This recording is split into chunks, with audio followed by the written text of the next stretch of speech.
రామ్కే ఏడకరా పోతున్నావా? నెల్లూరు పోతున్నాను. నెల్లూరుకా? దేనికిరా? భార్య పండ్లు తినాలని తీగి ఉన్న పండ్లు తెమ్మనింది. పండ్లు తెమ్మనిందా? ఏం పండ్లు తెచ్చినావురా? చిత్తూరు పోయా చింత పండ్లు తెచ్చిన. నా భార్య చింత పండ్లు తిని చూసా పండ్లు పుల్లగా ఉండాది, తీగా ఉండ్ల పండ్లు నిమ్మ పండ్లు తేమనింది. అందుకని నెల్లూరు పోతున్నా నిమ్మ పండ్లు తెచ్చేదానికి. నిమ్మ పండ్లు తీయంగా ఉంటాయిరా? ఏమో తెలియదు. మొగుడు పెళ్ళాంకి భలే తెలివిరా, మొగుడు పెళ్ళాంకి భలే తెలివిరా.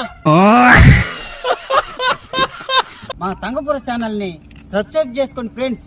లైక్ చేసుకోండి ఫ్రెండ్స్.